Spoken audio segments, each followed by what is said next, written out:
Dr. Benoit, how do 3D and 4D work in ultrasound? Alors l'échographie 3D, en fait, c'est une addition de coupe 2D. Et le 4D, c'est du 3D temps réel, c'est-à-dire que c'est un balayage continu. Mais on a des sondes spécifiques pour cela. And what other modes you can use for that? Alors le mode le plus connu, c'est l'utilisation du mode de surface qui permet en particulier pour le fœtus de voir toutes les parties externes du fœtus, à condition d'avoir du liquide autour.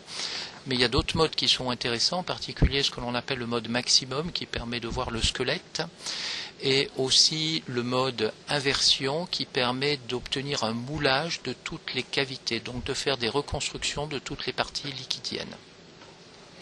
What are the diagnostic benefits of this? Alors le bénéfice d'abord, c'est qu'on travaille sur un volume et on va pouvoir faire du 2D à l'intérieur du volume. Donc on va améliorer ses performances en 2D. Et ensuite, les reconstructions 3D vont permettre de confirmer et de compléter un diagnostic qui aura été suspecté par le 2D. L'autre énorme avantage aussi, c'est qu'on est capable, quand il y a une malformation, de garder des volumes et de pouvoir le travailler offline et éventuellement de demander l'avis à un autre médecin. So can you name a few diagnostic examples, indications, which would illustrate the benefits?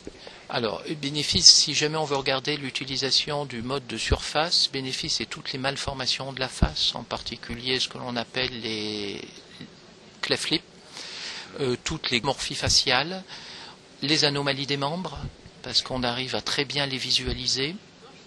Et ensuite, il y a, si on explore le volume, c'est toutes les malformations. What are the perspectives? What are we going to see in 3D and 4D ultrasound in a couple of years from now? Alors, on a eu déjà de très belles améliorations grâce à l'amélioration des computers, de la vitesse des processeurs. Mais maintenant, on travaille surtout sur l'acquisition du volume. Actuellement, l'acquisition du volume est faite mécaniquement. On est à la période un peu analogique actuellement et on est en train de passer au numérique, c'est-à-dire qu'on va utiliser des sondes matricielles qui vont faire des acquisitions beaucoup plus rapides. Donc on va avoir un temps réel qui sera non plus à 4-5 volumes par seconde, mais où on pourra tourner autour de 20 volumes par seconde. What are the advantages of 3D and 4D ultrasound in comparison with, for example, CT scans? C'est complémentaire. Si par exemple on prend l'exemple de l'exploration de l'os pour le fœtus, on est très très bon nous jusqu'à 5 mois de grossesse et ensuite on est moins bon et c'est la période où le CT va être très performant, le scan. With regard to Imagina as a platform for the presentation of 3D and 4D in healthcare, in ultrasound, who are you addressing here?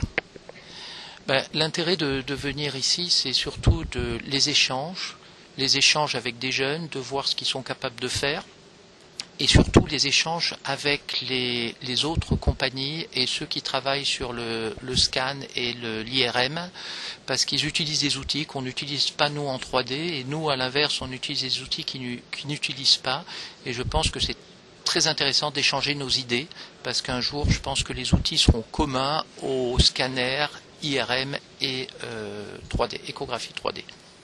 Thank you very much, Dr. Benoit. Dr. Leveillon, what could be added to Imagina with regard to 3D and 4D presentations in healthcare? Je crois qu'il serait très intéressant de pouvoir également ajouter à ces sessions qui sont des sessions spécifiques, médecine, jeux, gamer, architecture ou militaire s'il y en a, des sessions transversales où chacun des spécialistes pourrait montrer la technique qu'ils utilisent, en particulier pour la navigation dans des structures virtuelles, pour reconstruire, comme ils font dans le cinéma, à partir d'une structure filaire, ils puissent mettre de la peau artificielle sur les visages. Et nous aurions besoin, nous en médecine, de ces échanges à Imagina pour progresser dans le réalisme de l'image aérienne. So, for example, inspiration from gaming would help physicians try and find a way of navigating through 3D and 4D ultrasound bodies, right?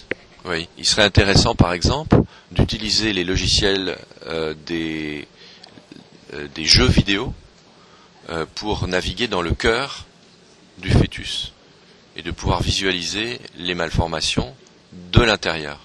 C'est un exemple.